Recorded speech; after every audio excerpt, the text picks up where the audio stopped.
Bonjour et bienvenue dans ce nouvel épisode de Brand Story, l'émission qui décrypte les marques personnelles, inspirantes et brandées. Aujourd'hui, j'ai l'honneur de recevoir Lily qui nous vient d'Angleterre. Alors pour ceux qui ne me connaissent pas encore, je suis Lola Cuvelier, cofondatrice de Personal Branding France et animatrice de cette émission. Attention, cette interview sera en anglais, donc pour ceux qui ne comprennent rien, eh bien, allez voir d'autres interviews et pour ceux qui comprennent un petit peu, suivez les sous-titrages. Hi everybody, I'm Lola Cuvelier from Personal Branding France. I'm the host of this show. Today I'm honored to introduce Lily from United Kingdom, from England especially. So let's start. Lily, welcome to this show. Can you tell me more about you? Thank you. Thank you for having me. I mean, because of this wonderful thing, I can say I'm just going to France. I'll be back shortly. A little bit about me. My name is Lily Naadu Mensah. I grew up in Ghana. I've lived in England for longer than I can remember. I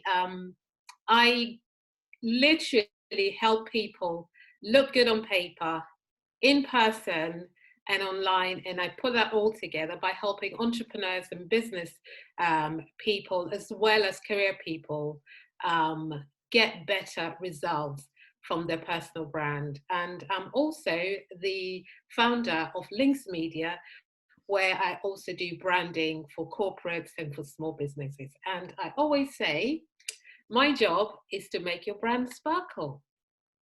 Perfect. And when we prepare this show, you tell me that the red is your color. Can you tell me more about that? Red, I think, really personifies my own way of being. I'm very passionate. I can be hot-headed at times, but I can also be very loving. And of course, we're in February and this is the month of love. I'm very loving, but when I feel passionate about something, and a little bit of danger sometimes is red. So red for me stands for everything in that. You have to try something that you like and take risks, and that's where the danger bit comes in. Red is love, and so on and so forth. So I just love the color red because for me it just shows a lot of depth and a lot of warmth. Great. So yeah. So perfect for that. So you tell me that you are passionate for all things. Can you tell us what's your story and what's the personal branding change in your life when you discovered that? I started my working life working in insurance companies, and then I started working as a knowledge manager in a big consultancy firm. And in the middle of that, I kept thinking I wanted to do marketing. And then if you're in an organization, and they're promoting people and opportunities come, it's about speaking to people. It's not about what you know, it's what people know about you and how they can tell your story. So somebody heard that I was looking for a marketing role, and they said, oh, I know somebody, and that's Lily. I went for the interview within the organization and I got the job into marketing, and that was about 25 years ago. And at the time, the marketing and branding was not such a big word, but marketing was. And then we started talking about branding, and then we had a rebranding exercise. And the company is no more Arthur Andersen, which used to be like blue and white, and I think black. But then it changed the colors through the rebranding, the exercises that we went through. The colors changed from that to orange and greens and really bright. And it's like an accounting firm that blue and white was all that they did. So we came in at the time and we're part of this whole financial services branding with big, bold colors. And I think through that process, I also started thinking about branding, not just for people, not just for books and organizations, but for people, the people side of branding yourself in order for you to to stand out and be differentiated from all the other accountants over there, all the other marketeers over there, and so on and so forth. So that's sort of my journey, because if you don't tell people what you're looking for, if people are not sure what you're looking for and what you stand for, big opportunities might pass you by. Great. And when you discover the personal branding? Oh gosh, I had set up my company, I think early 2000s. I'd set up my company and I was helping business people with their business literature, entrepreneurs with their business literature, with their brochures, so it's like a marketing consultant to small businesses, and helping them with their branding, the printing, the normal things, logos that people use. But then I kept thinking, if you're a business person and you're the front person in your organization, you're selling you first before you sell whatever you're selling. But then I found most of the other people that I was, coaching for their marketing strategies were not selling themselves properly. So, and I could tell at the time there was something called image consulting.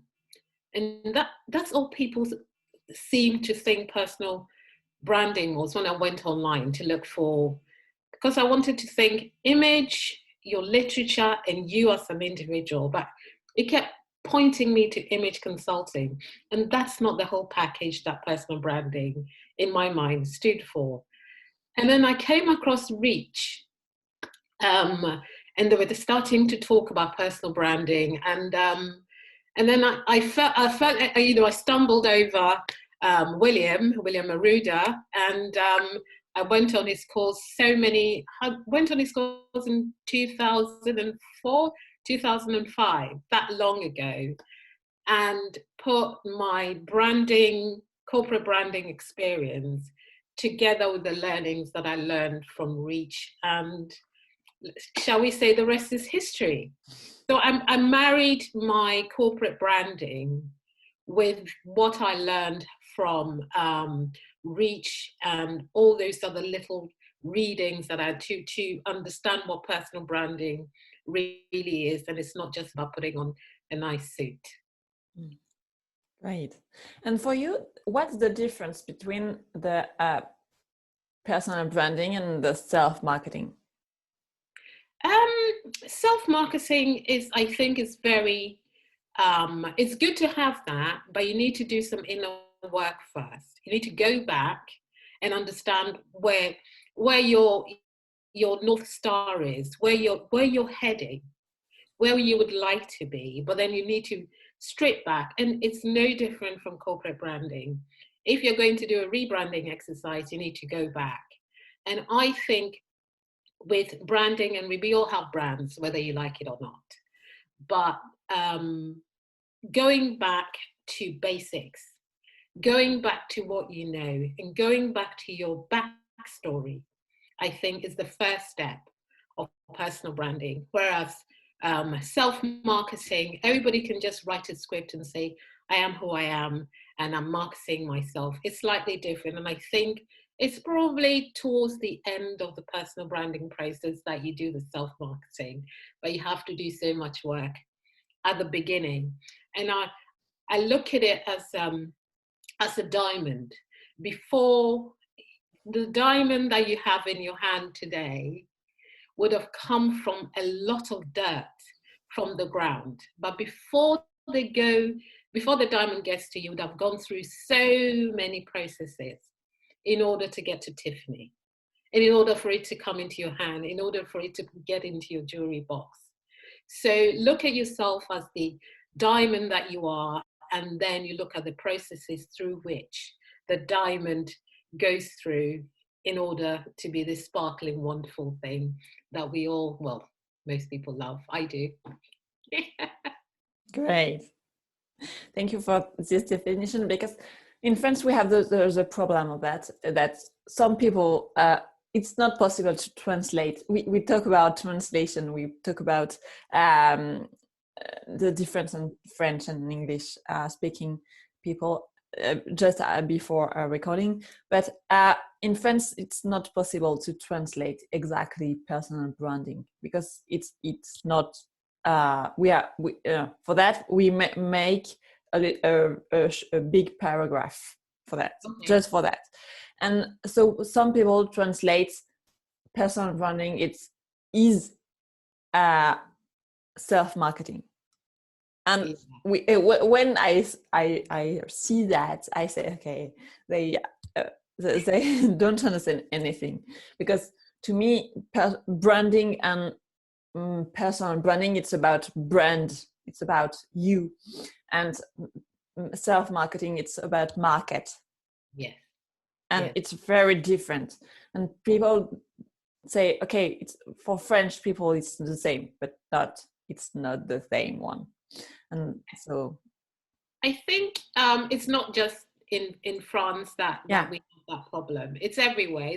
It's people's understanding of what personal branding, because you have to look at your values, the things, you know, that you stand for. You have to do a lot of work before you can get to where you want to be. If you don't know where you've come from, you will not know, you'll not be able to get to where you want to be. So it's the backstory, what you stand for. And also, like I said, the people that you know and who they know, the people that you hang out with, might actually not be right for your personal brand. So if you're thinking of going somewhere, if you're, for instance, you're a lawyer that wants to be seen as a lawyer who works with accountants, especially.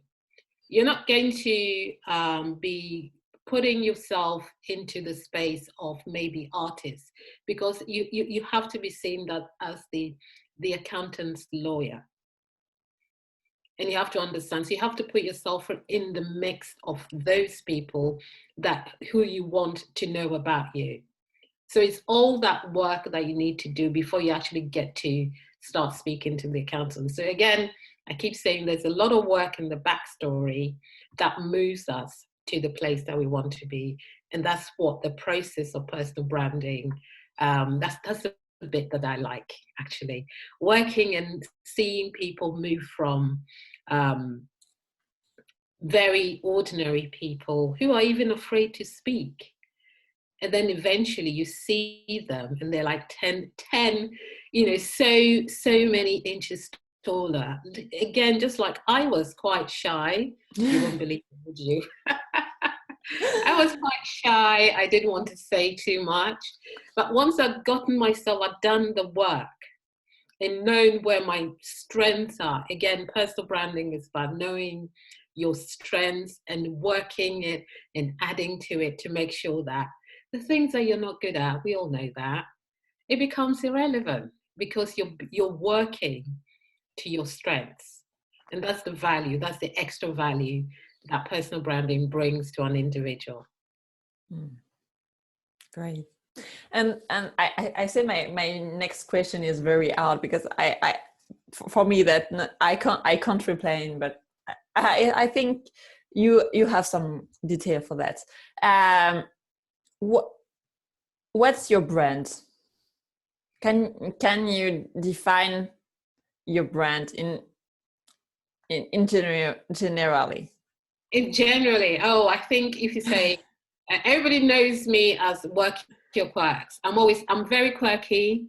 So if you say 3 words that define me or describe me: quirky, spirited, or sassy, and also inspirational, because I believe that I inspire people to do more. Would I call myself a motivational person? People tend to think I am, but I believe that I'm more of an inspirational person rather than a motivational, because I like to inspire people to be more, whereas motivational person would just be there to do so much. But to be, and I think that is more to be in spirit with that person so that they can grow without you being there all the time to beat them up and say, you must do this, you must do that. They will want to do it for themselves. So that's how I can describe my brand: inspiring, quirky, and sassy. That's it. Great. Perfect. Because I think, do you think that it's difficult for people, or it's not difficult for people to describe in 3 words their brand? Again, it's about doing the pre-work.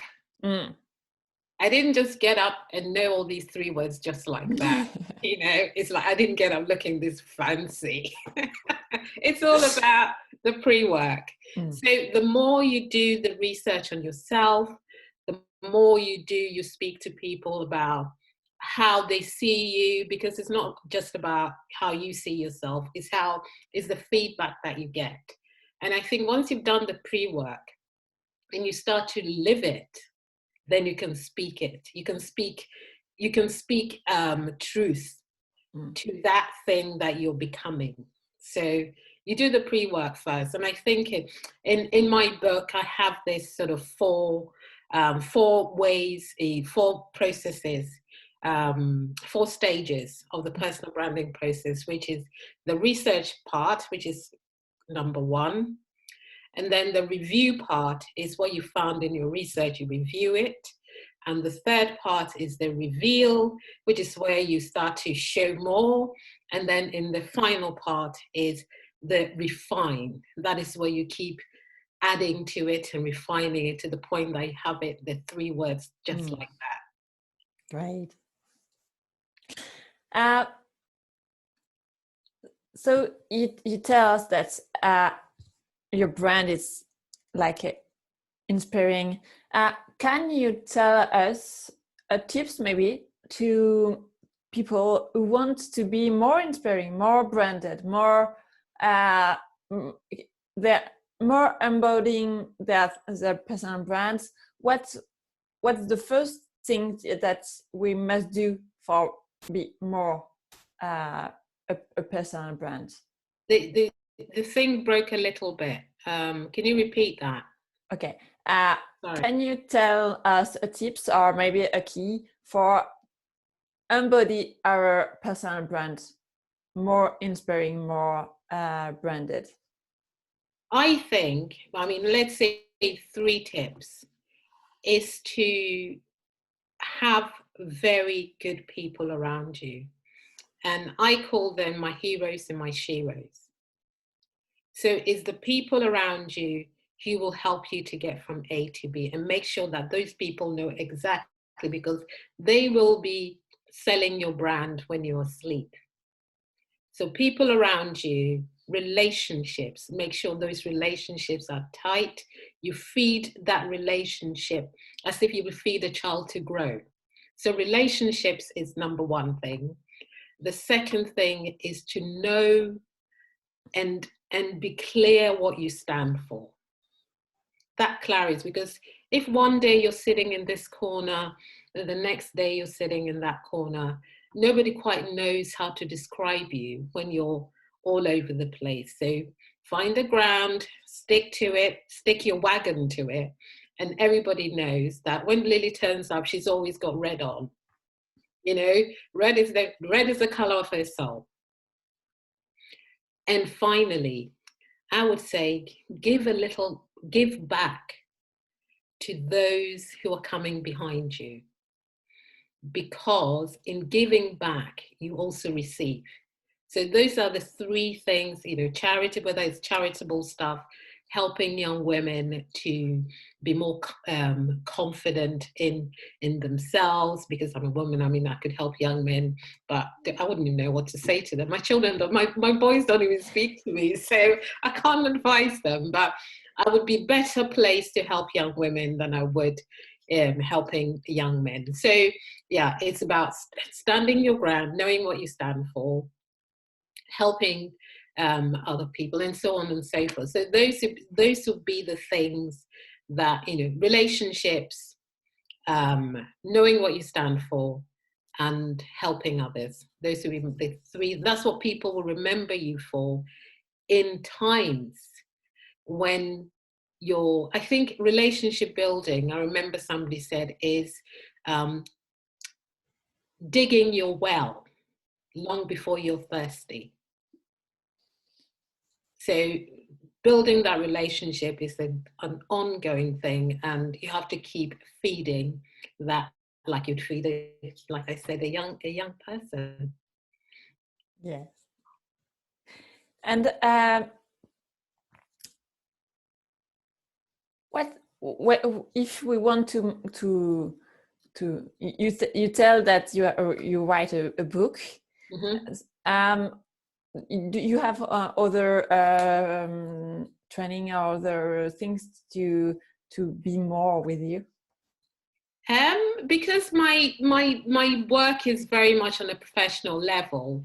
I train people, I coach business women and emerging leaders how to use what I call their God-given talents to be more. So everybody has been given something unique, and it's by you using that uniqueness. And in my book, when I say work your quirks, there's a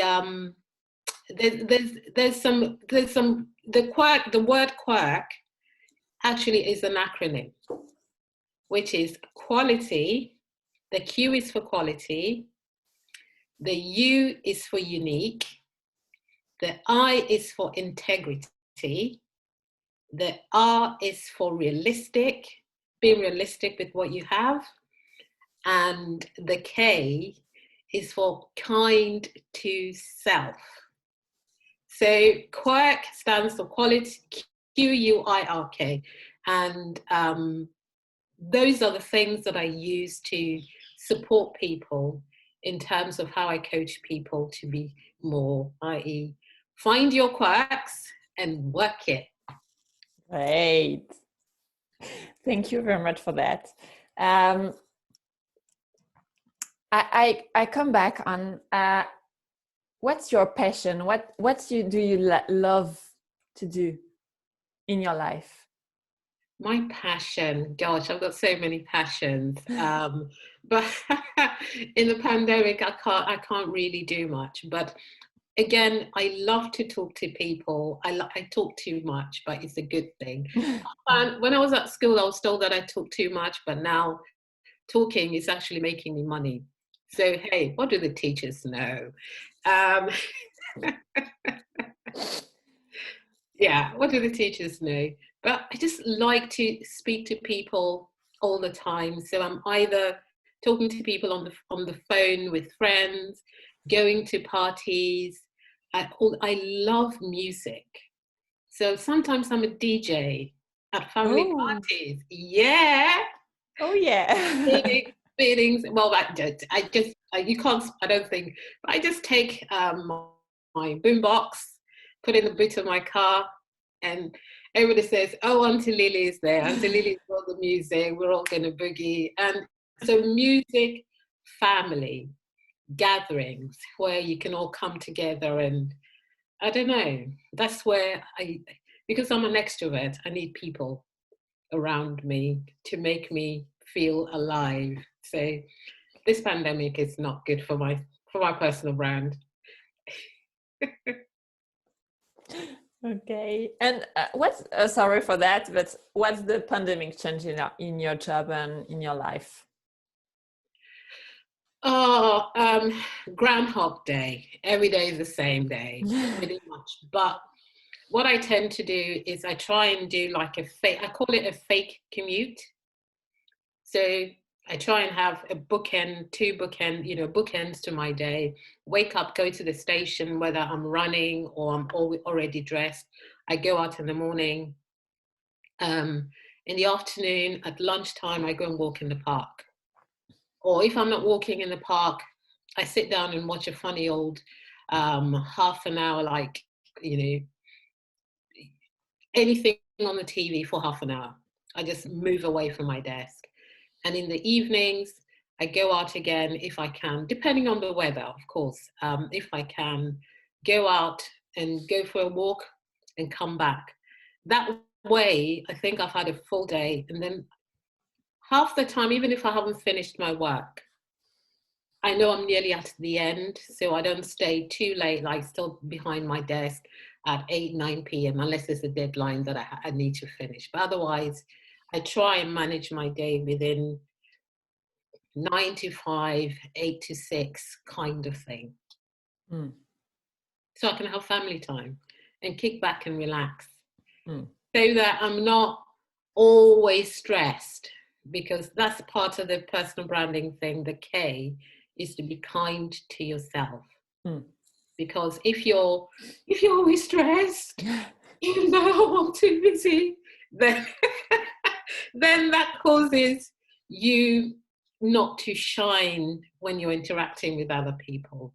So you need to know, draw boundaries, be kind to yourself, you know, bear down and stop the work so you're fresh the next day. So that's all part of it. So I'm not stressed. Great. And what's changed, the pandemic changing in your client's life? Oh, I think that a lot of it is confidence. A lot of it is confidence that I'm seeing people who were very, very confident people are just not confident that they can do a lot outside of going out. But in this, so I'm doing a lot of Zoom coaching on Zoom on how to get your lighting. It's so important, because now all people see is this, you know, just a top. So you have to make sure that that top is like on flick, you know. So a bit of lighting, coaching with lighting, making sure your background is done, how you get. Even my internet used to be really bad, and I only spend £3 more a month to get better internet, so we're not breaking. Because it's like internet for me now, and I think for a lot of people, it's like our transportation. If you have a bad car, you won't get you to where you need to go to, and if you get bad internet, it's the same thing. So it's about coaching people on how to present on Zoom or how to present on Teams, because presenting in person is different from presenting in the screen. So you have to find different ways of keeping people engaged and be more, you know, you can't be, see, slide number 1, slide number 2. You have to bring your energy to keep people engaged. And not everybody can do that. So it's like coaching and helping people get past that initial, it's just a screen. Great. Yeah, we have, sorry for my English, we arrive in the end of this interview. If we want to know more about you and to share you on the web, where we can go? You can find me on, if you put #WorkYourQuirks, I'm sure you find something about my book. But lilymensah.com is my website, my personal website, and my business website is linksmedia.com. But lilymensah.com will move you to that. And LinkedIn, find Lady Mensah. Okay. On LinkedIn, I'm Lady Mensah. So on Twitter, I'm Lady Mensah. Instagram, I'm Lady Mensah Brand, and Lady Mensah Brand on Facebook as well. And I'm everywhere. Lily Mensah is on page 1 of Google. Find me. Okay, great. I write this on with the link of the video, so we can share on the back of this video in the bottom, I think. Yes. That's it. So thank you very much for all this information. We can share you on the web and news. Next week, I am on your LinkedIn TV series. Yes, LinkedIn interview series, and we're going to have Lola. Yeah. So if you want to know more, I write the link on the of your page on the bottom of this video, so you can click and be on the tea. So that's amazing. Actually, I forgot to. So this my book is read. Great. It's read, and it's also on Audible. Great. I read it as well. So a lot of the people that I was speaking to said, "Oh, is it on Audible?" Because everybody's now doing Audible. So I recorded it last year. So that's on Audible as well. And it's only in English. Yeah. Yes, unless you want to read it for me in French. Yeah. Okay. It's not in English, I'm sorry, but no problem. That's okay. So for people who speak English, it's okay. Yeah. We have lots of people in France who speak English, so that's great. So I write a link to in the bottom of the video. So thank you very much. Can you tell me just more infos about tea and tell to people who want to discover you on the tea? Explain that LinkedIn series, please. It's called Tea with Lily, and it's really about me and my friends having a chat. And it came about, I've been doing this for about maybe 5 or 6 years, but just on the radio. And at the time, we didn't have that much internet, or the only people's stories that I heard were celebrities and on TV, on radio. And I felt that I had very good friends and associates who had quite a lot to share, but it wasn't big on national TV. So the Tea with Lily series came about when I said to a couple of people, "We're having tea and you're speaking so much sense. Other people would want to know." So that's how that came. So it was on the radio. It was an online radio platform for a while, and then LinkedIn started doing live. And LinkedIn started doing live, and then I thought, oh. And I think at the time I was probably one of the few people, and I still am one of the few people who can do LinkedIn live, or willing to, because nobody wants to do live. Because they might say the wrong thing, but that's the beauty of life. I love it. The danger. The danger of everything going rah. So that's it. I decided I'm going to do the interview series live on LinkedIn. The reason why I like it that way is because what you see is what you get. There's no edits. Great.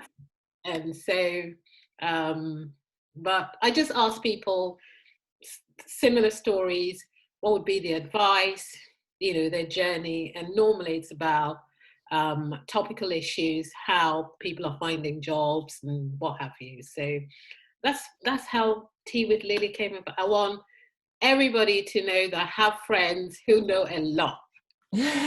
Great. So I'm looking forward to Tuesday. Yes. So, and it's going to be live. Yeah, great. So thank you very much for all of that. If you want to know more about personal branding, about branding, about all that, you can click on the other video with other interviews of people, of personal branding coach, personal branding brands. Yeah. We have lots of interviews, and there is more in the future. So thank you very much, Lily, for that, and have a good day. Thank you, Lola. See you soon. Bye. See you soon.